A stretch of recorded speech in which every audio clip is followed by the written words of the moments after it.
Friday afternoon, folks, downtown Honolulu. Ted Ralston here at the ThinkTech Hawaii studios with two guests today. Our show, Where the Road Leads. This time, the road leads in a complicated way to Waimanalo, Oahu, for tomorrow. And the Red Cross will be significant in that event tomorrow. You know, on this show, we are known by the quality of the guests we bring on, not by the quality of the host or anything like that. So thanks for coming on. Thank you. Maria Lutz, who's the Director of Emergency Services at the Red Cross, and Penny Lindsey, who is the Lead Logistics Coordinator for the American Red Cross as a volunteer. Yes. Correct? Hawaii chapter of the American Red Cross. We were talking about this, and your involvement here, thanks to Doug Main, who was on the show last week. We talked about Makani Pahili coming up, which happened the next day and is going to go on for a few more weeks. There was an article in the paper yesterday, finally some publicity about it getting out. In fact, it even mentioned Waimanalo. Didn't mention the Red Cross, but it mentioned Waimanalo. So what was fascinating to us last week in our discussion, and Jay Fidel out there echoed it, is that a lot of us don't really know how these things all work. You know, we see the Red Cross go around and do blood drives, but we don't really know how it works on the inside. And we certainly don't know how Makani Pahili works with all these forces and all these capabilities coming together to work. So without exposing any more ignorance on my part, let's just talk about the Red Cross role. First of all, the Hawaii chapter of the Red Cross. How is that all related to the American Red Cross or the International Red Cross? What's the total mission that you would identify with the Red Cross? Well, the American Red Cross, we're headquartered in Washington, D.C., and the Hawaii State Chapter is part of the Pacific Islands region, and we encompass Hawaii, Guam, and Saipan. Hawaii and Guam and actually the Commonwealth of the Northern Mariana Islands, which okay, so includes the Saipan. Western Pacific Protectorates and such like that are all tied to Yes. the Hawaii chapter. Yes, so we're all one region. You have the biggest geographical spread of any. We do. You're the biggest Pacific Command in terms of how many millions of square miles you guys cover, right? Which So- I don't have that figure on me right now. Well, okay, next time. You bring it in next time. Exactly, I'll be more prepared, yeah. Okay. Yeah, so we take care of the Red Cross services for the Pacific Islands region, and our line of services now are disaster relief. So that's the main thing that Penny and I work under. And we're working on big and small disasters for this area. So it could be a single family event or the major disaster, which we're planning for with Makani Pahili. So anytime there's an emergency, we're going to be there. And so it's way more than blood drives and It is. distribution of blood to hospitals and this sort of thing. Right. What percentage of blood drive is I hate to use that word, but how much of the business of Red Cross is that versus the disaster operations that you're referring to? I think it's pretty balanced. I mean, I think the blood drive business is very large on the mainland. It's just not in Hawaii. We work with the Hawaii Blood Bank here, and so we don't have blood services here So locally. your focus here is more on disaster operations, disaster service, and that brings the whole idea of logistics into the picture, and the volunteers that you've been able to conspire with somehow to make this happen. So tell us a little bit, Lindsay, about the whole volunteer side of this. Well, we have a pretty big volunteer group, and we have about 300 on call. Yep. Yeah, we've got about 700 total, Okay. and that's a mixture of about 700. Yeah, so a mixture of partner volunteers, so corporate volunteers that we work with, and then active volunteers who are really dedicated to Red Cross. If people listening or watching the show want to become part of a volunteer operation, how would they get a hold of you? They can get a hold of us. Actually, it's really easy through our website at redcross.org. And through that, you can look at the menu bar, and it talks about ways that you can help the Red Cross. And so when you look at ways to help Red Cross, then it leads you to how you can volunteer at the local chapter. And then there's an online application form through Volunteer Connection. So you can start online, which is really great. Are you generally looking for professionals in the business, nurses and doctors and this sort of thing, or logistics people in the case that Lindsay represents, or can anybody be part of that and get trained? Actually, we're looking for everybody. You want people. Exactly. You want people who Yeah, want there's no experience necessary. Okay. We'll train everybody, and you can try out different things, see what you like, and actually, like, my degree was in social work, but then I fell into logistics, and I enjoyed it, so I learned more that way. That's really interesting. Logistics, I work with some group of people in California. Maria and I are heading out there on Monday to do an exercise in Channel Islands Harbor with some suspected drug smuggling and such. But logistics is what we seem to come to all the time as the end state. Everything ends up with logistics. And if you can't get the problem solved, you keep supplying it until you get it solved. But at the end of the day, public health is the measure of success, and logistics is the path you went through to get there. And it may have been different functions provided in the logistics. Could be the Marines for the first 3 days and then somebody after that. But it's all about moving goods and supplies to where they're needed. Exactly. And moving the stuff that's not necessary out of the way. So it's interesting that Red Cross has picked that up too. That tells me that we need to, when we get back from this next trip, get somebody from that operation talking to you guys, because I'll bet the people in the continental aspect of Red Cross don't think in the way of the large distributed logistics dependent situation you got here. So we can do that. That's a fantastic idea. And that leads to the issue we may talk about later, the cyber issue, which is what makes logistics work. In any case, volunteers. So what are your people, what would you say the number of professionals is versus just regular people like me or Margie or Jay Fidel or somebody that might want to sign up now, inspired by this discussion? Well, I don't know, what would you think percentage-wise? Maybe half and half? And a lot of the professionals aren't volunteering in the areas they, in their professional area, because they wanted to try something new. What kind of programs and what kind of involvement and what kind of commitment is reasonable for someone to become a volunteer with the Red Cross? Well, the nice thing about being a volunteer is you can do what you like. I mean, some people volunteer a couple hours a month, and some people volunteer 30 hours a week. Do you have certification or training or vetting that you have to go through to be part of that operation? Yep, there's a basic boot camp, they kind of call it. It's kind of a weekend to just get them started on the basics of the history of Red Cross and some of the more active areas. And then from there, they can, if they have something specific they want to learn, we'll get them into those classes. So it becomes an application of sorts of something you do because it's interesting to you and you go forward. So in terms of Makani Pahili, how many people from the Red Cross, either the direct employees or the volunteers, are involved in Makani Pahili? We didn't have such a huge involvement this year. We really focused more on the planning side of it. So we've had probably about 10 to 20 volunteers that have been actively involved with the drill this year. And we've just looked at the scenarios day by day and seen how we would be formulating our response in response to the approaching Hurricane Makani.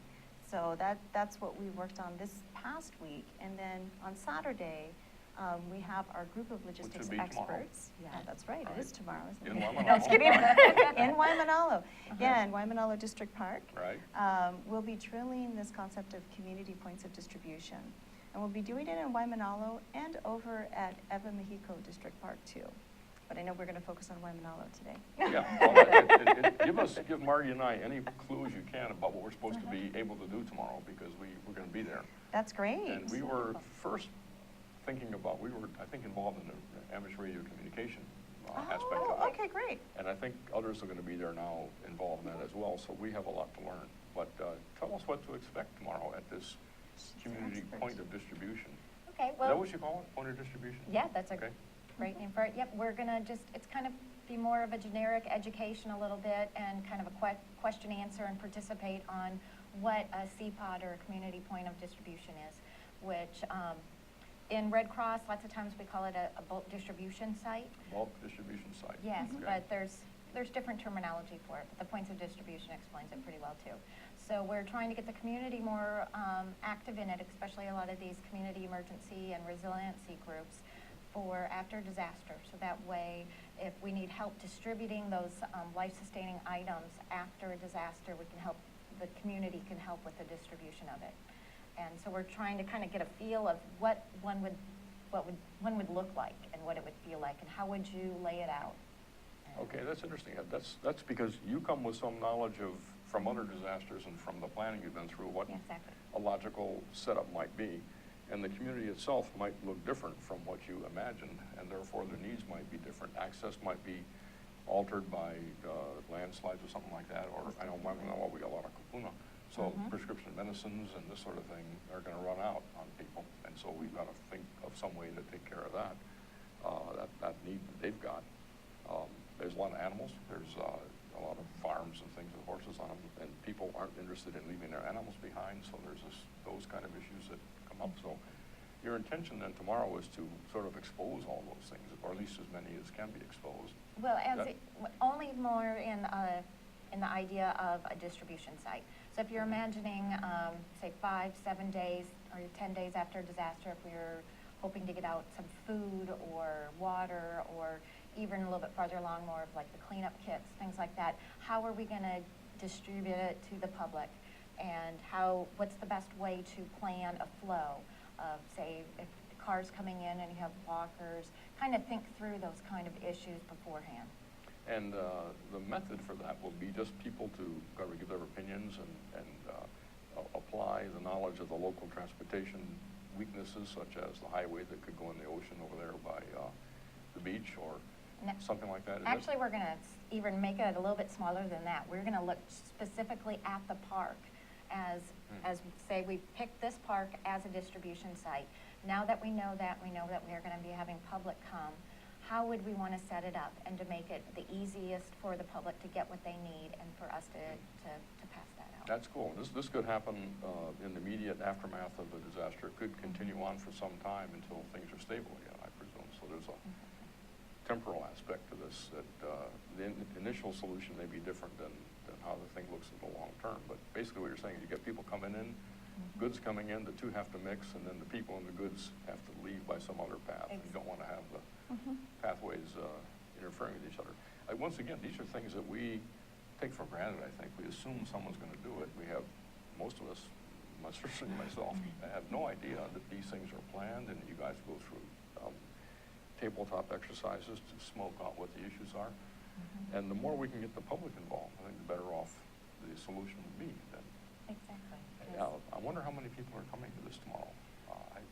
I'm thinking we're estimating about 20. I think about 20 for Waimanalo, and then the Eva Beach area has more space, and so we're looking at about 50 people showing up there. So it'll be a little bit larger site. And yeah, so the main concept is really just to distribute items. People can take them back home and try to make their homes habitable. So it's really, the point of this is to help the community to realize how to quicken their own recovery following a disaster, and to get community volunteers involved in the process. So we're trying to achieve tomorrow, or trying to start. Have you done this before in some other communities? No, we haven't. This is the first time. Oh. So this is the kickoff, yeah. Okay. So thank you for this opportunity Oh, to kick us off. okay. But again, there must be other aspects of it. I mean, this concept of a tabletop exercise to find the issues would apply everywhere, not just in the pod functionality, but in other functions that you do as far as the part that you play in disaster operations and management. So this is almost like a new era of responsibility of some kind, where the public and the communities are having an opportunity to stand up and identify what the needs are, rather than have some standard condition imposed on them. So they get a chance to alter that. And you can find a different answer in Kailu and Waimanalo and Hawaii, I'm sure, just based on transportation, if nothing else. And it's a great opportunity for the community to give input into these plans too, and Okay. help shape the disaster plans. It's such a refreshing aspect of what we're involved in. Margie got me involved in the one in Waimanalo because we live there. And it's been really an eye-opener for me. And let's think about where that might go in the future as this whole notion of community involvement and resilience extends and continues after our first break. Okay, I'm Jay Fidel, that's Ray Starling. We co-host a show called Hawaii, the State of Clean Energy, every Wednesday, 4 to 5 p.m. It's really interesting. You know, Ray has a way of unzipping these guys.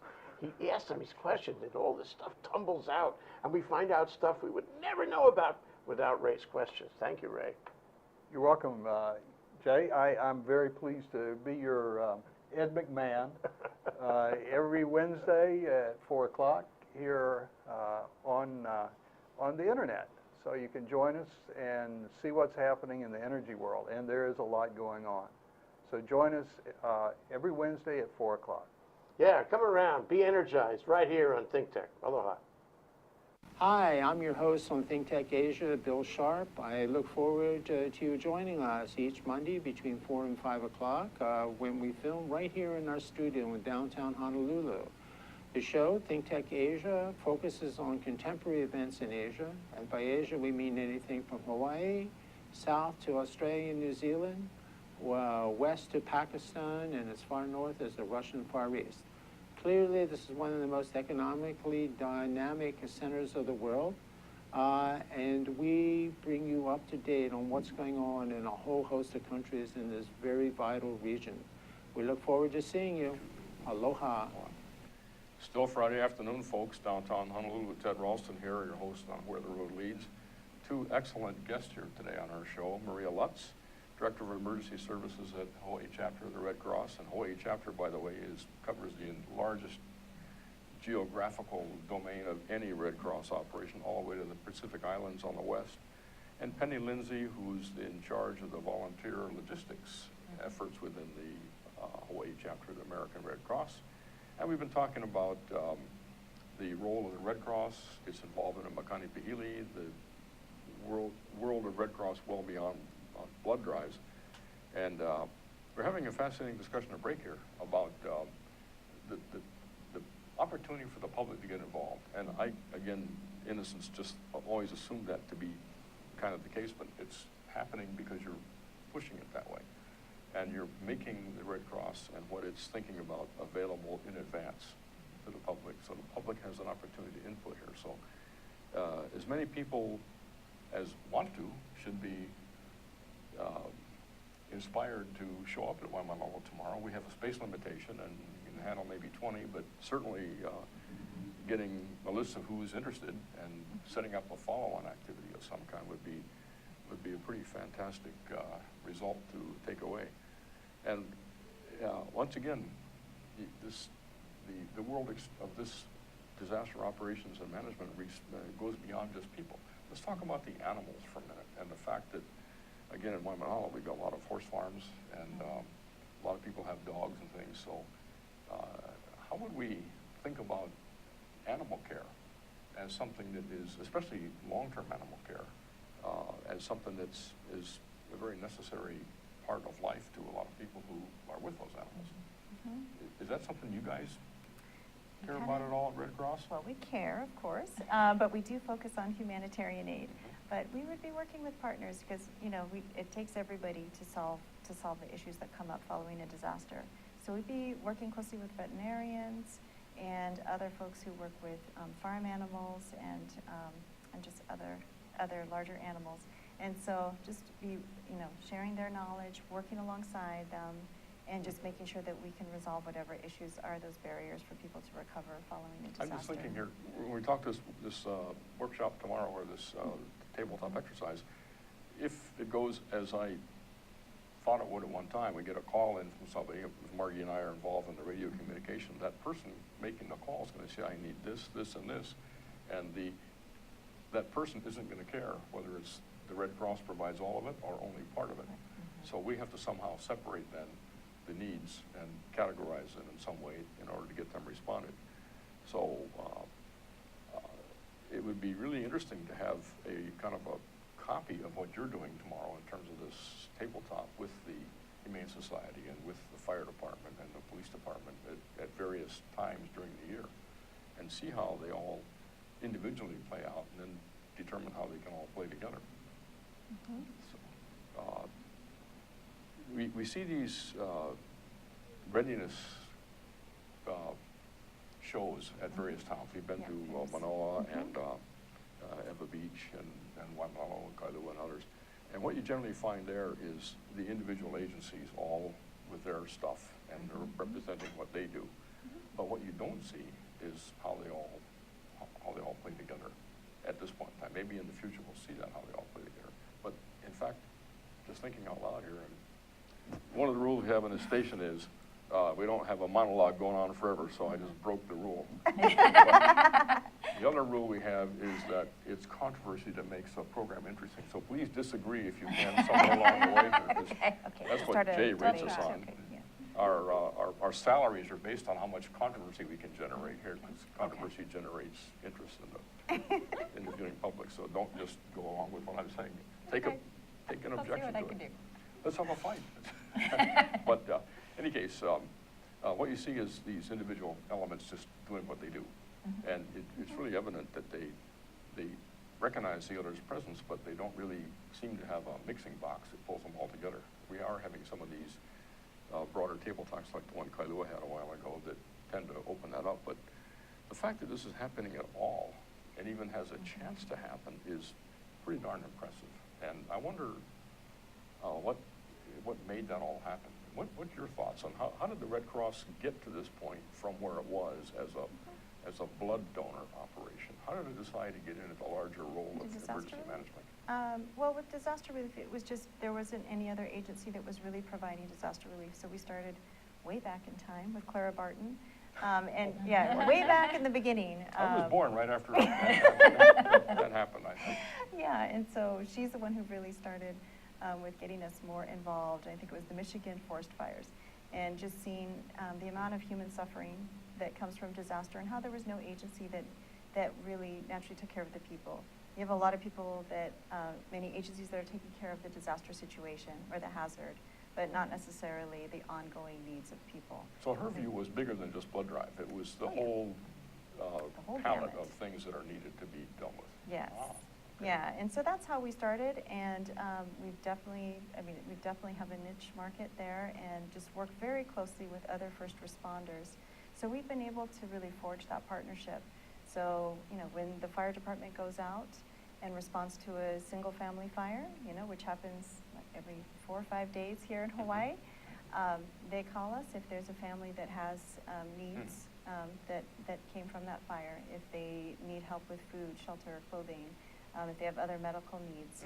So they're going to call us right away to meet with that family and just make sure that they can make it through this disaster. Really? That's not well known. I don't think that No, happens. it isn't. It so isn't.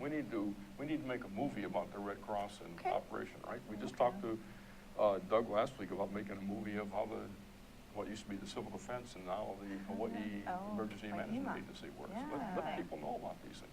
So the fire department calls you up when they sense a need coming. Right. Yeah, so you work through these partnerships, and you learn where your agency can fit in and what partners they need to be successful. So in order for us to really serve people in need, we need to work very closely with other emergency agencies and make sure they know how to contact us. That's why we are 24/7. We make sure that our volunteers are on call, and we have systems in place to make sure that when people call our hotline number, someone will answer and dispatch volunteers who could be there at any time. Do you have drills from time to time where you and the fire department and the Coast Guard and this sort of thing run a test case on yourself, or just looking at these issues? We usually run disasters based on different scenarios, so we're usually testing different types of plans. But yeah, we do have exercises quite regularly. I mean, about 4 times a year, we're participating in different agencies' exercises. So there's a great need and effort in making sure that different agencies work together to work through a plan and figure out where those trade-offs are with information and how do we help serve the public. Do you think at one coming up sometime, something maybe larger than what we're doing tomorrow in Waimanalo, we could get Jay's crew down there and sort of follow around and video the thing in some way to bring a story out? It depends on the exercise, because a lot of times, again, agencies are testing their plans, so sometimes they don't want that on video, because you always want to make sure you have a no-fault environment and make sure that it's okay to make mistakes, because that's where you're learning from. So they're usually closed, but sometimes there are pieces that can be videoed or televised. Well, something to keep in mind then. Doug's going to come back on the show some week or two after Makani Pahili's done, and we do a hot wash or just what came up. That's great. And maybe at that time we can have you on at the same time and talk about how we might think of a publicity event of some kind that doesn't get anybody crosswise with mistakes and such, because mistakes are mistakes. That's what Yeah. happens. Yeah. People are trying to move forward here. Right. So Right. I don't think anybody would find fault with that. But find some way to promote the whole idea and let people in on what is going on. But again, I tell you, as close as we are to what is going on, we still don't have even a real strong picture at all, even a weak glimmer of what is actually underway. And there's so many people doing these things, volunteers and organizations such as Red Cross and 20 other organizations that are probably all together involved in that, painting that whole picture. Well, we do meet together. There's a voluntary organizations active in disaster. So those are NGOs, other private agencies that meet together regularly. And a big part of that mission is to make sure that we collaborate and deconflict our plans so we're not all doing the same thing. What is that competing. organization called? Voluntary Organizations Active in Disaster. So that's a forum that works with nonprofits and How other do you private pronounce it? agencies. Is there like an acronym for that or something? It's Hawaii State FOAD. Okay, FOAD. I'm familiar with that much, right? Mhm. Okay. Yeah. So that's a public-private partnership of some kind. It's got the city or the states involved and Yes, a number and of NGOs are FEMA involved. and, state, Maybe we county, need to get FEMA. them on the show here. I'm thinking of the gal who is involved, that you're right, I've been to several of these meetings. She shows up at every one of them. I just can't remember her name at this point in time. Crystal, probably. Crystal, yeah. Crystal Van Bulen. Crystal Van Bulen, Yeah. right, Van Bulen, right. Okay, Yes, Crystal. Yes, wonderful person. Sorry about misremembering you here if you're watching. Yeah, Crystal shows up at all of our Waimanalo events. Will she be there tomorrow, do you think? She's going to be out at Eva tomorrow. Okay. Yeah, she's going to be observing the other site, but we'll work on that. Maybe what we can do is work through her and figure out how we could get take a look at one of these events structured in such a way that the right message is created. But the fact that that volunteer integration activity even is occurring is itself somewhat of a not well known. Right, right. You're right. It's so- not well known. Not well known. It's done quietly and Yeah. without a lot of thanks, yeah. Yeah, I'm sure so, right. So I'm sure that's true for you guys as well. A lot of things. So with this incredible journey that you're on, what do you see as the next stage for expansion beyond? Well, But it goes back to your part Clara of- Barton basis is actually It does. what it is. It goes back to our mass care mission. And I mean, part of this, why we're pushing to do this drill this year is because we want to really capitalize on the community groups that are out there and get them more involved, because we can see that they could be part of the solution to really helping to staff and make these sites run well, because they're of the community. It's not like you would have a group from the outside come in and run that community point of distribution. I think it would be much more effective to have people of that community serve the community. And that's part of why, like, your group in Waimanalo has come together, because of your love of the community and that you want to make sure that your family and friends are well following a disaster and safe. So one aspect of the going to the future is getting more community involvement through Yes. outreach of this type, and Yes. That's what resilience is all about, and that's what Yes. this sustainability is all about. That's what logistics makes happen. So it all ties together. But again, it ties together in a way that we were never taught this in school growing up or anything. And this country is all about individual performance, less so about group performance. Maybe that's all changing. Maybe It is. maybe the people growing up today are doing that, and I don't know about it because I'm too old. But this is really interesting. Another subject that is interesting to me is technology insertion into something like what you're already doing. You're moving in the direction of community involvement. That sounds like social media and things like that as ways to collect information and make sense out of what's happening. But how does the Red Cross, as an example of a NGO, but sort of at the leading edge of NGOism, how do you handle technology development, technology insertion? I'll try to think of an example here as you answer the question. No pressure, but so you have 1 minute to think about that. Then we'll get into 1 minute, just 1 minute, because we're going to take a bit of a break here, and then go back for our third segment, and then you get to answer the question, both of you. This is Alice Lee Hagan, host of ThinkTech Hawaii Business Education Spotlight. My show here at ThinkTech Hawaii is every Thursday from 3 to 4 in the afternoon. I bring in interesting guests from Hawaii, the mainland, and hopefully international guests in the future. Do join us on Thursday from 3 to 4 p.m. ThinkTech Hawaii Business Education Spotlight. Aloha. Hi, aloha. My name is Chris Leatham, and I host a show called The Economy and You. The show plays every Wednesday at noon, and on my show, I bring on guests who are interested or working in the technology space. And so I'd like you to come and watch the show and learn with me about all the sort of exciting things that we're doing in Hawaii to build and grow our economy ecosystem. So I'd like to say aloha, and I look forward to seeing you on the show. Thank you. We're back on, folks, here, downtown Honolulu. Ted Ralston, ThinkTech Hawaii Studios, our show Where the Road Leads, talking about the road being paved by the Red Cross, the road to Waimanalo tomorrow, where we're having a community involvement activity, and call it a tabletop exercise to look at how to think about developing and designing the community-based pod. Points of distribution. Point of distribution. Yep. Not like the pod you see on the side of the street, which is where you store your gear while your house is being redone, right? Not This quite is a that different pod. deal, right? And joining us today are Maria Lutz, who is the Director of Emergency Services at the Hawaii chapter of the Red Cross, Penny Lindsey, the lead of the volunteer segment within the Hawaii chapter of the Red Cross. And as we mentioned last time, the Hawaii chapter runs about 4,000 miles off to the west, all the way to the Marianas and the other islands in the Western Pacific Protectorates associated with the U.S. That's a whole other subject we should talk about sometime, because you're talking about big differences in the physical issues, the big differences in urbanization, big differences in food supply and logistics, and perhaps social understanding, social mores and such that are different in those islands versus here. So you've got a really interesting range of socialization that you've got to operate within. But what we were talking about was tech insertion and how technology as it emerges finds its way into your operations.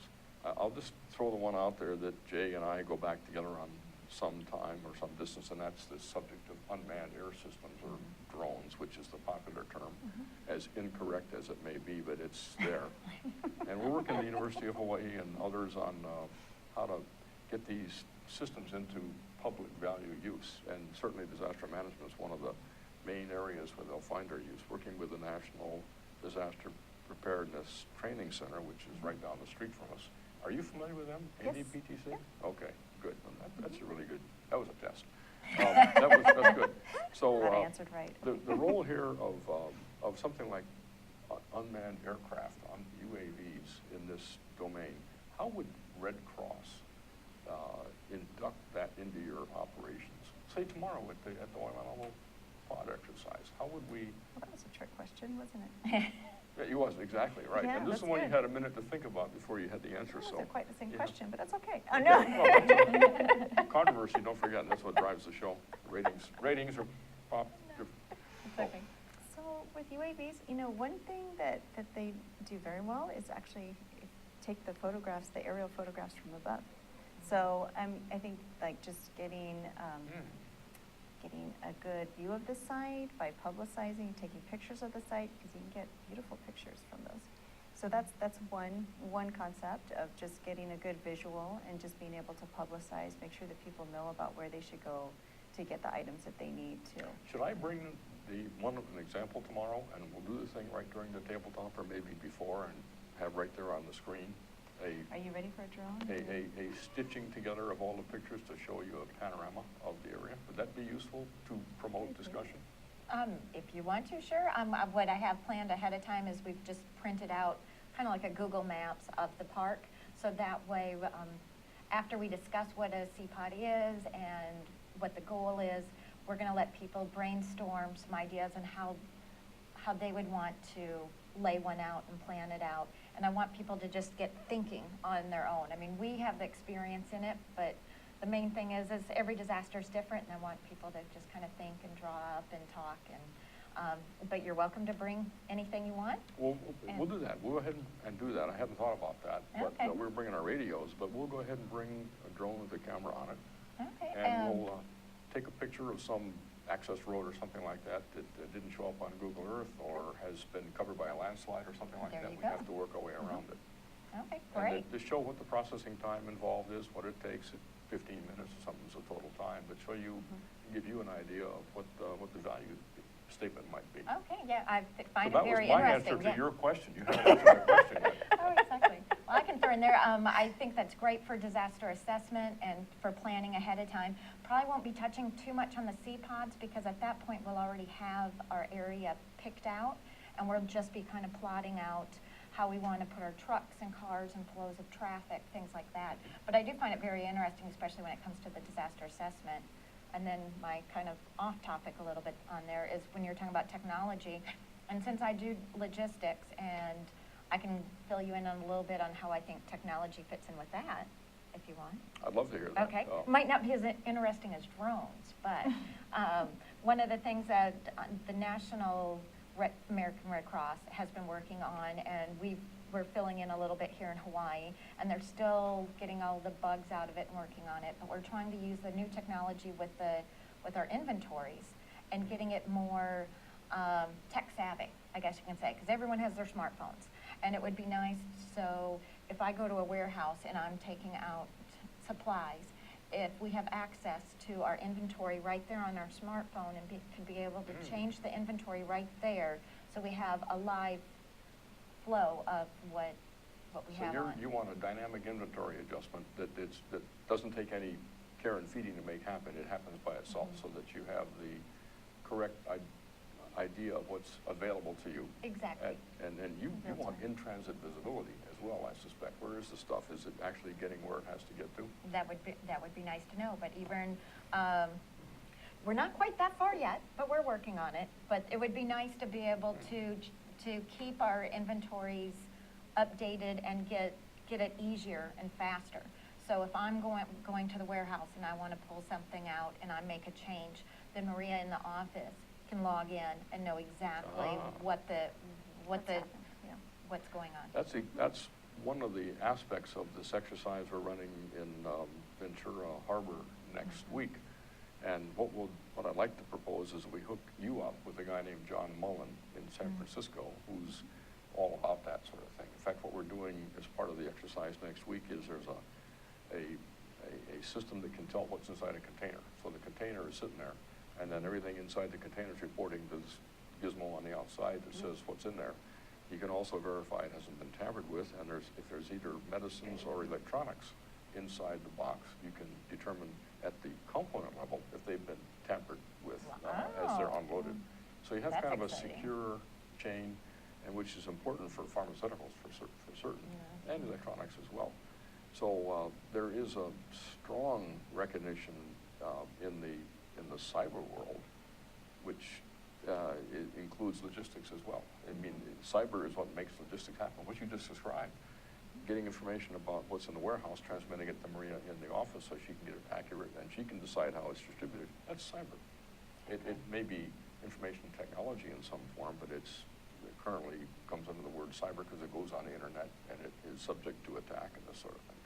So we can do something, and I'll bring your problem statement into that group next week, and then we'll find some way to have them reflect an answer. That group is working with OceanIT, which I'm sure you know of them right down the street. In fact, you probably know about Mercy. Yes, Okay. the damage assessment Okay, system. all right. So this is, once again, folks, this is not working very well. We need controversy. So, Sorry but about I'll that. try to generate some controversy tomorrow. We'll bring We're humanitarians. We're not going Oh, to Yeah. be too controversial. It's not going to work. So what we'll do is bring the drone tomorrow, and what we'll do is what I'm thinking of is that, as you mentioned, you would have pre-planned your disposition of how you're going to put things based on what you thought the park looked like before the disaster happened. I mean, Google Earth is 6 months old or 5 years old, depending where it's coming from. What we could do is have imagined that that's what if we had access to your plan, we know that's what you're thinking of. And we had the disaster, so we'll go up there and do a really quick once-over of what's changed and feed you the what's changed so that you could adjust your plan based on the realities of the disaster that recently happened. That's the sort of thing that these things are useful for, should that be Great. something useful to you. And I'd love to give that a try, and Margie will be there, and she's the co-pilot in this operation, so this will give us something to do tonight to get ready for that. One more thing on the list of Prep the drone things to do. tomorrow, huh? Pack the drone for tomorrow. We just did some work today, and the batteries are charging, so we should be Okay. ready to rock and roll tomorrow. So, technology insertion can occur during these workshops, and by you identifying what your needs are, and by people observing what you're doing and suggesting things, that's kind of the unofficial and informal way by which this can happen. And it sounds like we need to take this conversation to Crystal Van Beelen as well, in the larger context of the emergency agencies that work together. So that's a good answer you gave, which you actually haven't given yet. You know that we have controversy. She didn't answer the question. So in our declining Ideas of how 4 to minutes continue the here. conversation. Okay, What's that? yeah, I just gave you ideas of how to continue the conversation Okay. about Very technology. good. There Okay. you go. That's okay. Well, that's an answer in itself, isn't it? In fact, that's a really excellent answer. So this all, once again, turns on this whole axis of resilience and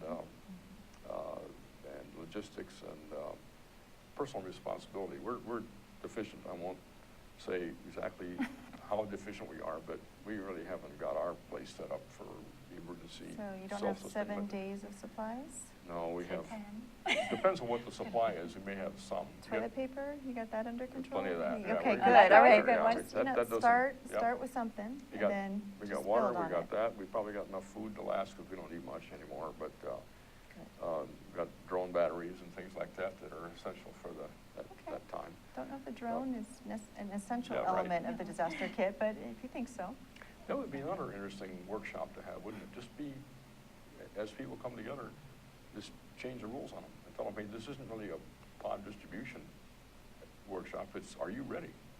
Well, And, we are going to cover that a little Oh, bit okay. tomorrow too, because if you're not ready yourself, how can you come out and help the community if you don't want to become a client too? So we want people to prepare ahead of time. That way they're available to come out and help with things like the points of distribution. Well, you know how the electrician's house is held together by extension cords, and the Cowper's kids go barefoot. We are involved in this and have to make sure that we're not in that category. We have to get ourselves ready, and Margie will remind me of that 8 times and hold me accountable for it. So I think that's one thing we'll have to get with here. It's our own personal responsibility to take care of ourselves and get that And like going. you were talking before, the pets, you want to plan ahead for your pets, make sure you got your 7 to 10 days at least for them. For the pets too. For them too, Exactly exactly, right. yeah. Including any prescriptions that the pets are Exactly. taking these days or things like that. Exactly. Fascinating. I think I mentioned on the phone when we were talking about you coming on, a gentleman named Clifford who is associated with the San Diego chapter of the Red Cross. And I don't know if we can find Clifford or not. He's on a whole about 68, I think, or something, retired out of the aerospace industry in San Diego, and has done a wonderful job, in my mind, with the emergency ops center that the San Diego chapter's put together. It would be cool to get him on and meet with you guys and such. I don't know if the UOC situation you have here is it has the same issues that he has, or if the needs you have for emergency management are match what takes place in San Diego. But I was impressed by how far they've moved in terms of sort of really intelligent preparation. You mentioned when the fire department has an issue, they call you. Down there, the situation is that they monitor the fire channels and monitor the police channels and self-determine how they're going to position the Red Cross, and they advise the police and fire what they're doing better than the other way around. Now, that may work in that social structure, it may not work here, but in any case, Clifford was able to get that kind of really high-level interactive communications going, which might be something beneficial to us here. See if we can find him in retirement. Clifford, are you out there? And make something more out of this. So anyway, we've had a great conversation. I really enjoyed meeting you two, and really appreciate, I think everybody in the state ought to appreciate what you're doing as individuals and as a Red Cross. And you've clued me on what we have to be ready for tomorrow in Waimanalo. So that was one of the objectives of getting you on here, get that done. And so I thank you so much for your individual commitment to what you're doing and coming on the show here. And we'll look forward to getting you guys on again, and anything you ever want to bring up here, you can host the show if you want. Jay, you got that? And please think about that. Think of other people who might want to come on and help push this message across. But this message of resilience, responsibility, commitment, and everybody being involved is such a refreshing attitude. And I thank you so much for having that and for coming on the show here today to express it. So Maria, thanks so much for coming on. Nice to meet you. Thank you. And Penny, thanks so much for coming on, and we'll see at least one of you tomorrow in Waimanalo. Yes. Okay. That's it, folks, for our discussion with our first small understanding of the Hawaii chapter of the Red Cross and what they do, which goes way beyond what I ever imagined. And have a nice weekend, everybody, and we'll see you next Friday.